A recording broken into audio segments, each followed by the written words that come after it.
set it up. That weekend, they scheduled to have duties and responsibilities for themselves. But it turned out it was just them meeting with each other and talking about it. So how can you know if you don't know? Yeah. You know? That's exactly. See, because somebody's got to be like a mediator in between. Like when you say they met among themselves, it's because they're not sure. So they have that's the only thing they know is to go amongst each other. You know, I'll tell you what happened to us about 4 years ago. Related, long story. It's related to Kayaneren'kó. You know, the rate's gonna get there. We were considering. The people at Oswego said, let's have a discussion on Kayaneren'kó. A discussion. All we wanted to do was invite people, come, let's hear what you know about Kayaneren'kó. So they invited certain ones and things, you know. The chief and clan mothers at Oswego were in such against us. They even wrote a letter.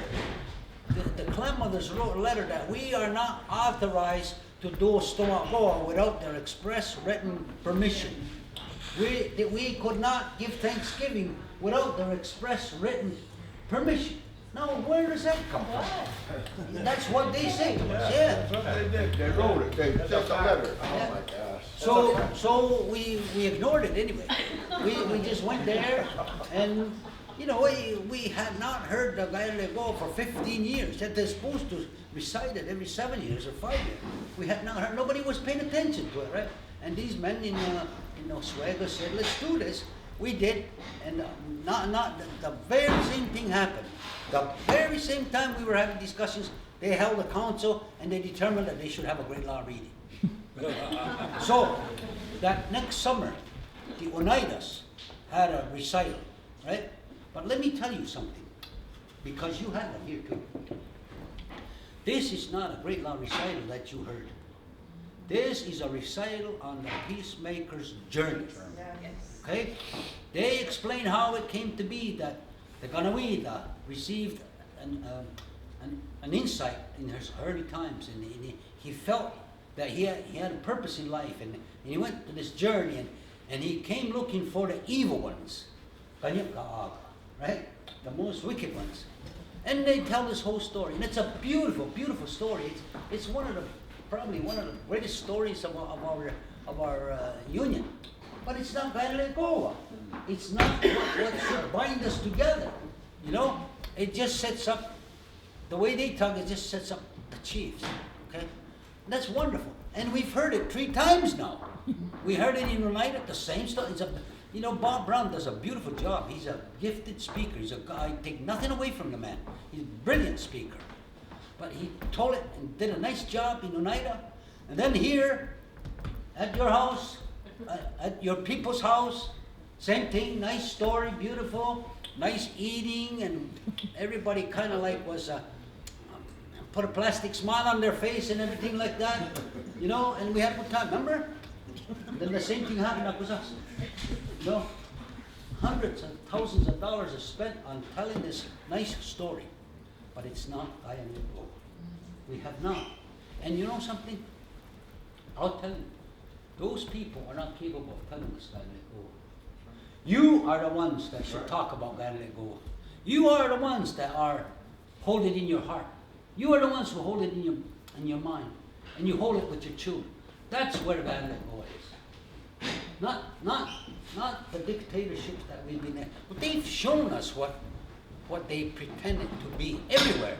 Where I come from, all of the Confederacy councils, they've shown us not Kayaneren'kó, but dictatorship, power tripping, even abusing people, even using our very powers of the universe against each other. That's not Kayaneren'kó. Where's Kayaneren'kó? Where's lovingfulness? Where's the Kayaneren'kó? Where's Kalihuagwanyastatsala? Where's respect? Because that's what they're supposed to hold. You don't see it. That's right. You don't see it. I don't see it at home. They say it, but there's nothing real. So I just wanted to. I think that's the problem. Is it's got to the point where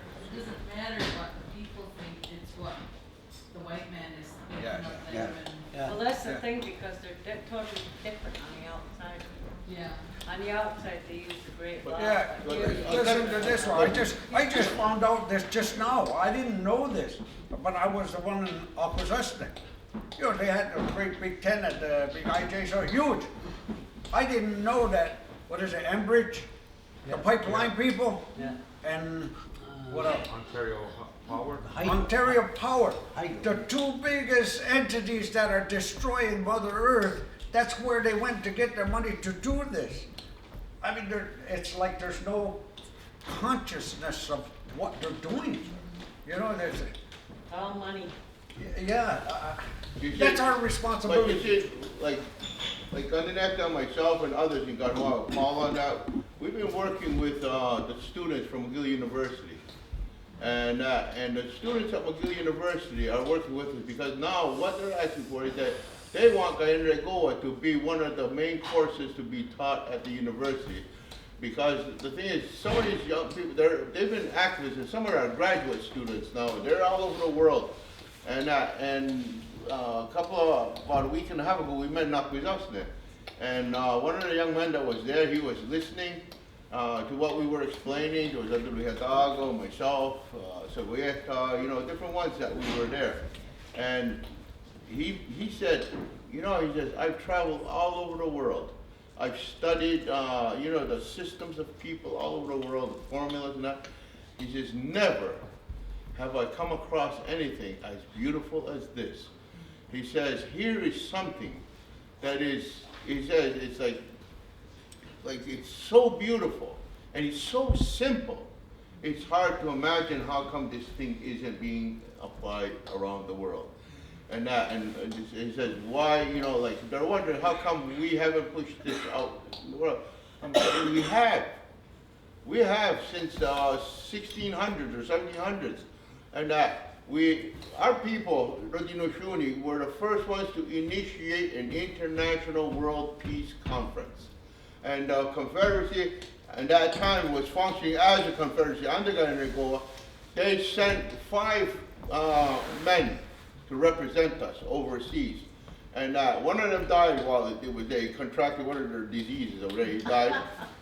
But the other 4 went on. But you'll see, if you go into some books, you'll see pictures of Native people. It says the 4 kings. And it's got these portraits of these 4 men.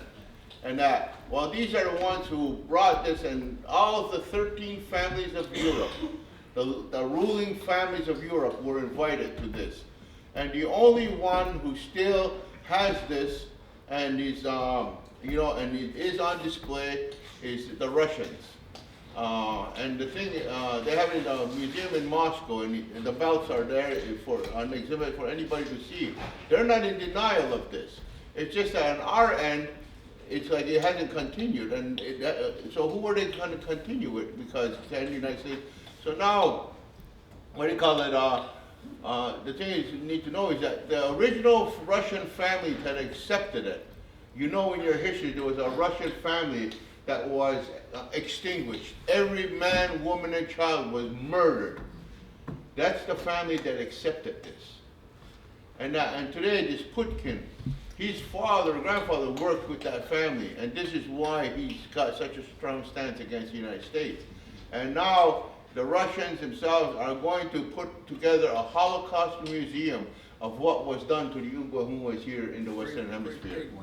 And we have intentions of going to the Russian consulate in Ottawa and talking to them. We are curious to know who are the native people they are consulting with to do this, because one of the things we don't want to see is like what happened in Canada with this reconciliation over what they did to residential school children. Now they chose this so-called Mahouan called Sinclair, and he's the one that is in charge of all this and that. And then they come to the end of their findings and then he says, oh, Canada did not commit genocide. He says what they did was maybe cultural genocide.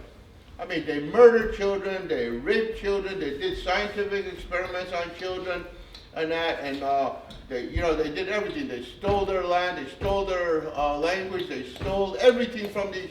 And how can you not call it genocide? Because it fit every criteria of what genocide is, but this goddamn bought out Indian. He puts his report out, and now he's one of the ones that's being considered by Trudeau to be one of the new ministers of senators in Canada. And Lifetime job. yeah, lifetime job. And but you know, this is the kind of things and we have to start understanding that there are people out there, non-natives, because this McGill's union, student union, there are 40,000 of them, and they're prepared to back us up because we sent a letter to McGill University, and we put what's called what's Seizure. a seizure on the university, and that is our university. It was monies from the Indian Trust Fund that paid for this. It was supposedly borrowed, but it was never paid back, and the interest has not been paid. And that McGill University is involved in a lot of R&D concerning weapons, like those drones and all that. And already it's available to us 5 of the reports, complete reports, that these drones have been used against Mohawk people. And they're doing a lot of contract work for the CIA, the FBI, for the RCMP, you know, for other like private companies who are in other countries, you know, creating wars and that to steal the resources of people now. So these students are out doing this research, and they're the ones contacting us and giving us all this stuff, and they're helping us to push the seizure. And we've got a lot of people coming out of the woodwork with hard evidence to support what we're doing. And like we sit there and we say, wouldn't it be nice if we seen a room this full with Oklahomas who are as concerned about our well-being as these white people? Because there's a lot of white people they've listened.